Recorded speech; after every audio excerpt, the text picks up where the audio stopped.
Let's, hey y'all, let's talk. Okay. Today's topic is going to be, I hope what'll be a really fun topic. It's something that's been on my mind for a couple of days. I got busy again, so I haven't been making a video, but here I am. Hi. Hope you guys have had a great last couple of days.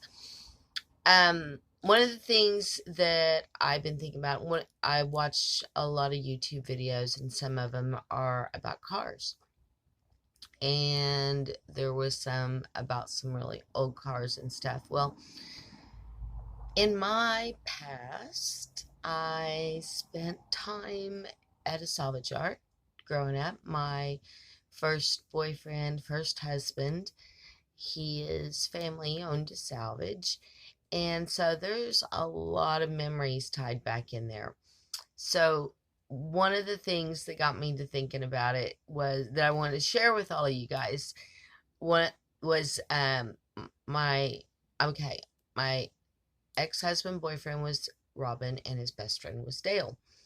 And there used to be this old Volkswagen that they had at the salvage. And the salvage was at the bottom of a hill, a really pretty good size hill. And so the boys used to, I want to say they probably hauled it up with a tractor or a forklift or whatever, and took it up to the top of the hill. It didn't have a motor in it. And then it would just push off and roll it down, and whatever happened happened. I mean, it was, they jumped it, they rolled it, it was insane. They had so much fun with that stupid little Volkswagen. And in today's day, I would have been down there with a damn video camera or phone and recording the whole thing and posting it on Facebook or YouTube. And the likes, the shares, the subscribes, who knows what would have happened? Isn't that crazy? All this stuff, I'm thinking back and I was like, man, you know, it's come so far. And we could have done that stuff. It would have been so much fun. I mean, I stood around watching them rebuild motors. I sat in my when Robin and I first got together, okay, and I might be wrong, so excuse me if I am, but I'm pretty certain that the car he had in the moment was a 1964 Malibu, and which was a four-door sedan, and it was this tan. It was a pretty bronze tan, and it had, the interior was kind of breaking down. So our date nights were kind of like, we would take like the door panels off or the seats or something and bring them over to my house, and we would go to the store and buy cloth and glue and all sorts of stuff and fix the interior. And we also always made pizza bread.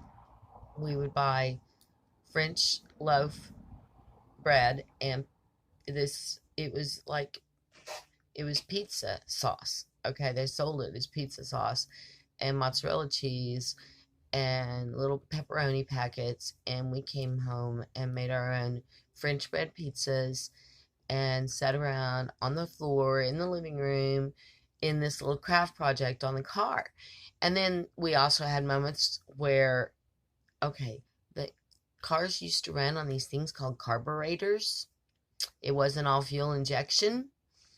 Carburetors kind of did things like that. I think, don't, I'm not that much of a car girl anymore. So if I'm wrong, just, I don't care. Beat the crap out of me down below in the comments. I really don't care. But we I literally sat around in the living room with a carburetor kit that gave detailed instructions on how to rebuild your carburetor, a Holley carburetor. And so we did things like that and everything. And so I was really involved with a lot of, hand me the wrench, go do the lift, Can you, even a little bit of driving the forklift. I mean, not really operating it, but driving it a little bit around the salvage.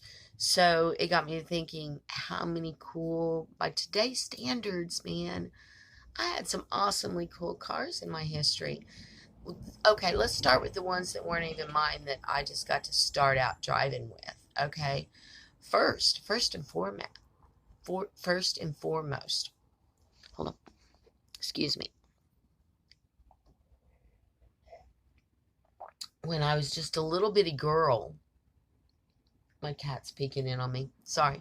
When I was just a little bitty girl, my uncle, who was a carny, he had a Nomad, a real live Nomad. Okay, like if you know Home Improvements and Jill and Tim, she drove a Nomad. Okay, and so the first thing I steered. It would be better said. The first thing I steered, the first car I steered, sitting on his lap, was a Nomad. Cool, right? Right? All right, it is. That's cool. And I was so confident about my driving that I'm sorry, Coach Ballard. Sorry, Coach Ballard. But you loved me. If you're still around, I'm sorry.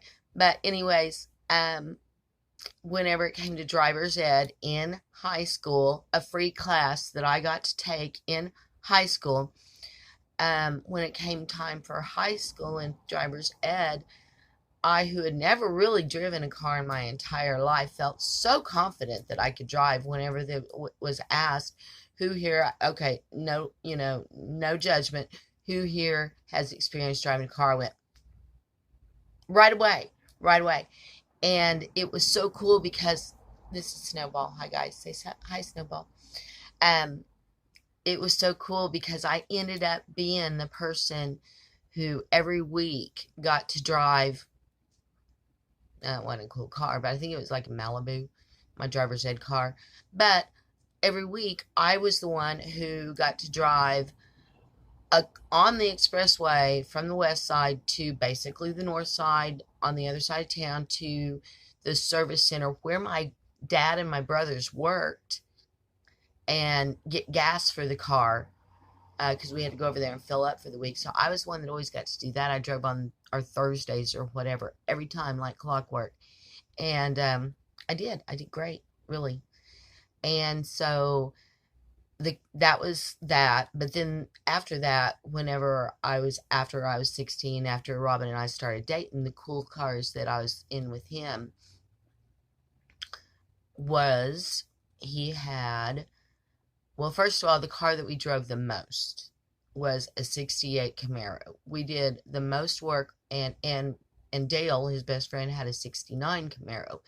And Dale's mother had a 67 convertible Camaro. So, yeah. And so, anyways, those were all right there, all around me, all the time. If I wasn't driving them, I was in them, okay? And I didn't get my first car until I was 17, so we'll wait on that one. I drove Robin's cars first. And so but I feel like after the Malibu came the 75 Firebird. Red 75 Firebird. Yeah, she was pretty cool. And it had a high-rise manifold with Edelbrock high-rise manifold with 4-barrel, it may have been a dual 4-barrel carburetor kit on the top. I mean, that car roasted the tires. He had the wide tires in the back, of course, and we took it to the drag strip all the time. I do not remember what it ran. I'm sorry, Robin, I don't. But it was good. It was a good, fast little car. And there was a time period whenever Robin was in the hospital, and we're not going to go into all the details on that, but that was yay fun. And, but for that week when Robin was in the hospital, I had the car so I could get back and forth from the hospital into school and all that kind of stuff and see him. And there was one point in time when I was coming back on the highway, and I'm not going to tell you it scared me, but there were some guys who pulled up beside me, and I needed in their lane, but they wouldn't let me in their lane because every time I tried to back off or pull forward, they wouldn't let me over. They wanted me to race. Okay, now granted, this was in 1981. Yeah, this is about 1981. Yeah. Okay, so anyways, they wanted me to race. So finally, what I had to do was downshift, put her down, and take off. And it was an automatic. I'm pretty sure that car was an automatic, but who cares, right? I'm sure it had an inline shifter and all that kind of stuff too. I mean, he had that car souped up if I remember correctly. But anyways, I downshifted, took off, and I just what it was is I needed in the exit lane. Okay, I was getting off, so I didn't have much time to do this. So I took off, impressed those guys, got over. By the time I got down the in lane, I was praying I could shut her down, and I was shaking like a leaf. And whenever I got to the hospital that night, the next day, and ended up telling Robin about it, he's like, "You won, right?" I'm like, "Well, yeah, but you know." So, anyways, there was that car, and then he also had a car that was a Volkswagen Rabbit, and I know that's like an answer, but it was so cool because Rabbits and Volkswagens were known to float. Guess what? We proved it. Creek overflowed. We were coming back from Liberty Mounds, and we floated right over that river and just kept on tootling down the road. So that was the cool part about that car. I believe that the Camaro came up next, and oh my gosh, you know, so memories, so many memories in the Camaro and in all that kind of stuff. My first car was a 71 Nova, thank you, Daddy, and I did not appreciate it in any way, shape, or form like I should have, and ended up trading it very soon after that for a 64 and a half Mustang. That car didn't last very long because it had recently had a motor rebuild, and it got blown. Anyways, so after that, I think was another Nova. I think I got a 73 Nova. Yes, a 73 Nova after that. I actually did work on that car, you know, like some oil pan changes and things like that. It was pretty cool. And then I'm going to try, there's no way I can keep on going in order after this point, but one of my most favorite cars that I had, I don't remember the year, but it was a black Monza. Yes, Monza. Monza, I think that was spelling. Spider. Monza Spider. I totally love that car. I must have had that car sometime around the time I was pregnant because I remember thinking that was too hard for pregnancy or after the kid was born. I can't remember. One of my coolest cars that I miss with all my heart, I know I was pregnant when I lost this car, was a 1970 442. It was hunter green, automatic. Man, I love that car. But while I was pregnant, about 3 months pregnant, so that would have been the end of 86, a terrible flood came down Bird Creek, and I lived at Harvard, and it got flooded.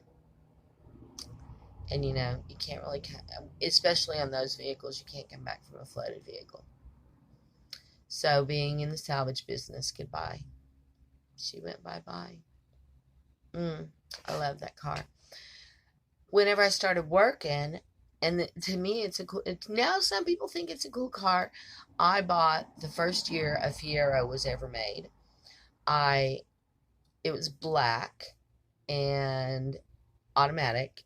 No, that car was not an automatic. And it was a manual transmission, and I loved her. She was really cool.